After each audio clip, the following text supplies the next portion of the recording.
Where I know plenty niggas who love to say, but you gotta be one sissy nigga to be crying and stuff like that. But you gotta be one weirdo to be all sensitive and shit like that. Diamond, that boy, the only person he really loves is his best friend. And that's not because he's gay.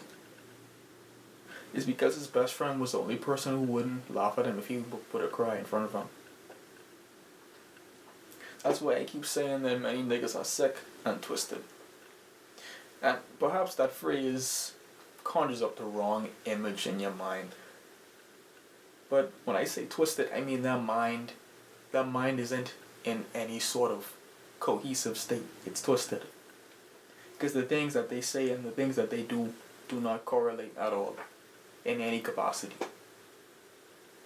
To exist as a black man in the Caribbean is to exist as some complex philosophical paradox that does not make sense, but yet it still clambers through life, clinging to the desire to be a man. How pathetic. There's a quote from Dracula, actually, from the Castlevania series, and he says, "What is a man but a miserable pile of secrets?" And that couldn't be any more accurate. I think I should just address the elephant in the room. Some people might look at my nail polish and think, what is this boy doing?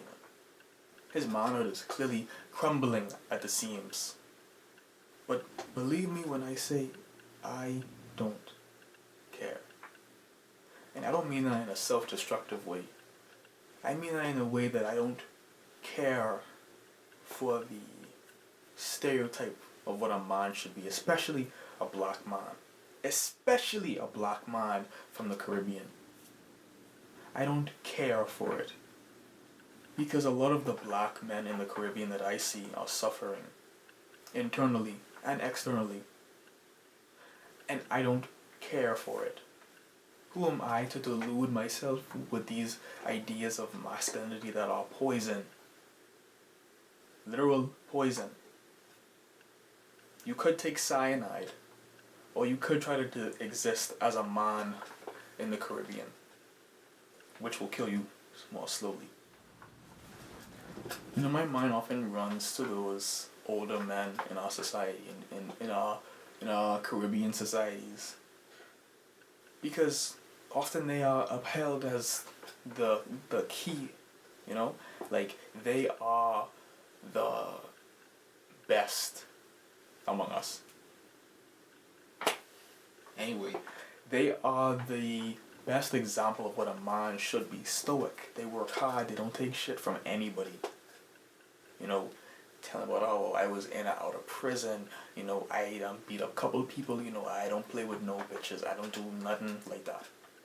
And I just wonder, it's so bad now, but back then, it was worse. It was way worse. And I feel like you could see it. Like, you could see that underlying sadness behind their eyes, knowing that they have these demons inside them that they could never speak of. Like, just these horrifying things that live inside these men, and they could never even utter a word lest they break that fragile mask they wear all the time. And I wonder if they even know they're wearing a mask. I wonder if they even know who they are. And that brings me to my next point, actually. Who are you? Really, who are you? And I don't mean when you're laughing with your friends, or when you're cutting up with your gals or whatever, or when you're just out living life. I mean, who are you in those quiet moments where you're forced to reflect on your life? Who are you in those moments where you're vulnerable? You feel small and weak. Are you still a man?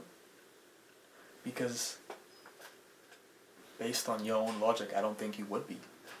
Based on the logic of the society that surrounds you, the gender that is choking you, I don't think that you would still be a man. I don't think that you would feel very manly if you were to tell people around you that you cry yourself to sleep every other night. But I think that would take strength. It takes strength to be vulnerable. And I'd say that a man who is open about his sadness and his struggles in life that aren't just, oh, I go to the gym every single day and it's so hard. Or, oh, as a man, I find it so hard when there are so many weak men around me. I have to be this pillar. I don't mean like that. I mean, I find it admirable when a man goes against what everybody's telling him he needs to do. He sees the poison in the water and he throws it out. I find that admirable. Despite what my identity is, I will always exist as a black man. That's not something that I can ever escape. But it's not something that I want to. The identity that I hold as a black man goes so far than just my appearance and how I look. Knowing who I am as a person and knowing that I am still a black man makes me feel proud, because I know how hard it is for us. I know how hard it is for us being this group that is constantly ridiculed, and sometimes rightfully so, but constantly told that we have to act a certain way in order to be a man by other men, by women, by the older generation, even people younger than us who have been subjugated already. I feel the worst for those people, honestly, because I don't think that this world is really, I don't think that holding on to toxic masculinity is really gonna get you anywhere in life, honestly. Besides a pit of despair and depression and sadness, where you are lonely and have no friends. Well, you might have friends, but they don't actually care about you. You know what that is for you to reach out to your friends of decades and say, I ain't gonna lie, babe, I've been fighting this darkness inside me for years, babe. And I can feel it about to just rip the life out of me. And for them to look at you like you stupid and ask you if you like man, how horrible do you think you would feel? Knowing that nobody around you actually cares about you. They don't care about themselves. All the men around you are sick and twisted. And now you have to reflect and say, if all my friends are like that, what does that say about me? Brings me back again to that same point I asked before. Who are you? I am a strong believer in that you are the people you hang around with, because they would be a reflection of you. You wouldn't hang around somebody who was a complete opposite, right? Who you are opposed to. People like to say, oh, I like when people have different beliefs. Do you?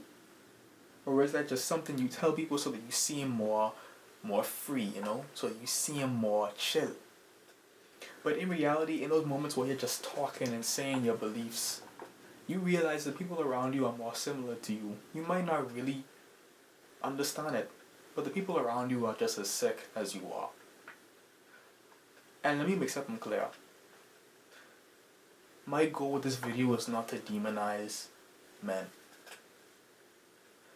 I want you all to understand that there is a lot against you, and it is beneficial for you to fall, essentially. That would benefit the system. That would benefit the hegemonic systems that are in play for you to fall into that trap of being a twisted black man who is consumed by the urge to be as masculine as possible. It will eat you alive from the inside, I can promise you that. And my hope with this video is that I can open your eyes at least a little bit, because I know how hard that can be to peel back those years, decades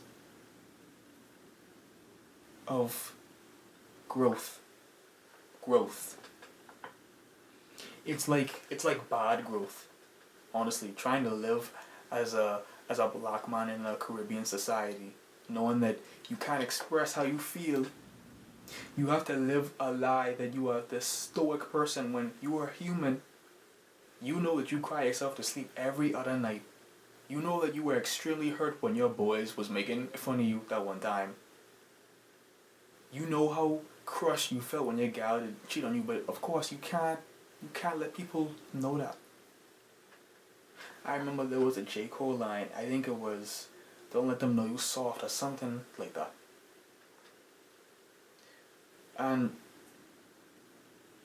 the worst part about it is that when you do let them know you soft, they abuse you. They treat you worse. Because now you're an outlier. You're an outsider.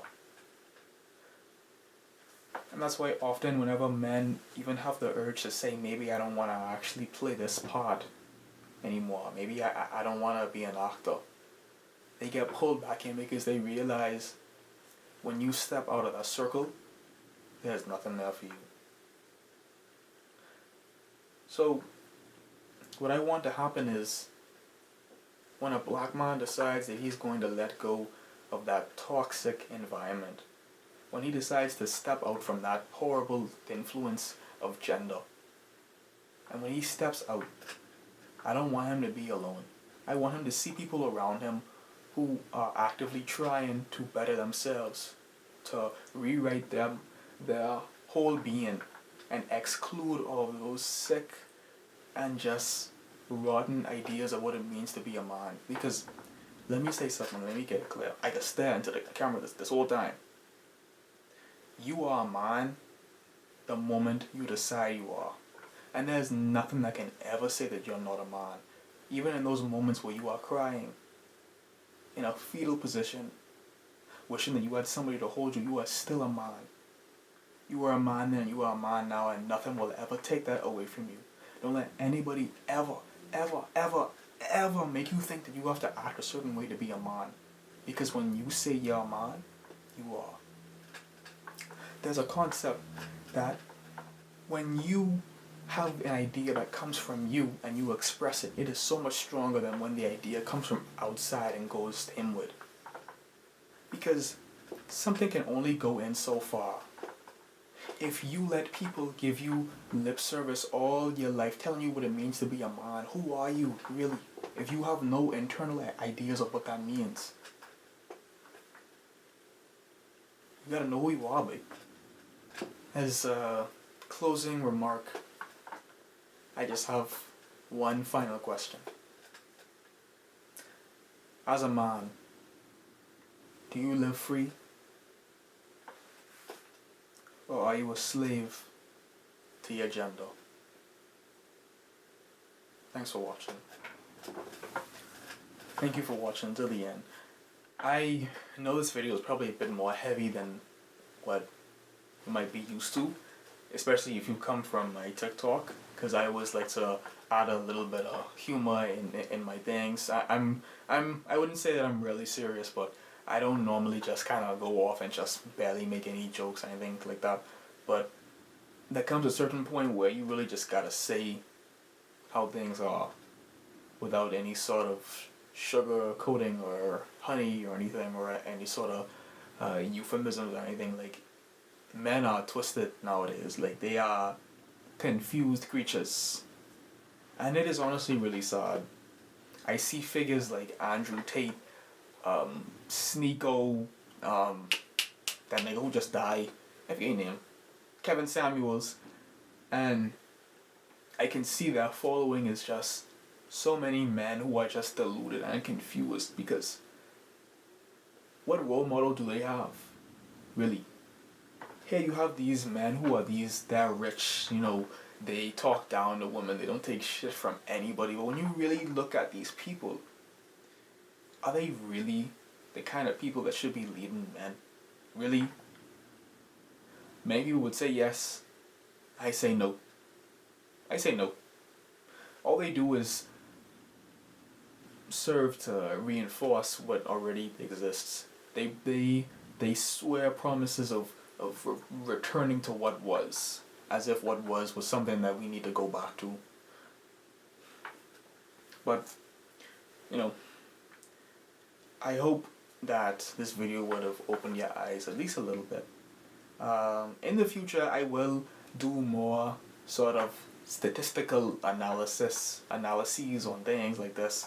Really delving deep into like the psychological impacts of living in a society that perpetuates toxic masculinity and whatnot. I'll do all that in future time, but I really just wanted to get this out there and just say it.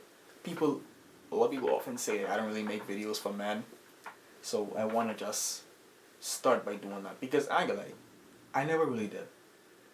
Now and again, I would make a video specifically talking about men, but my videos, anytime I would talk about an issue, it would be about a problem that would always affect men.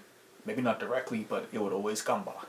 If it's misogyny, that comes back to men. If it's homophobia, that comes back to men. It's transphobia, that comes back to men. Any problem, these things connect. These things connect. They do not exist in a void, in a space. They always overlap and connect. But it is due time for me just to sit down and just say, bro, being a man is fucking horrible. I ain't gonna lie. But it could be better. I want it to be. Thanks for watching.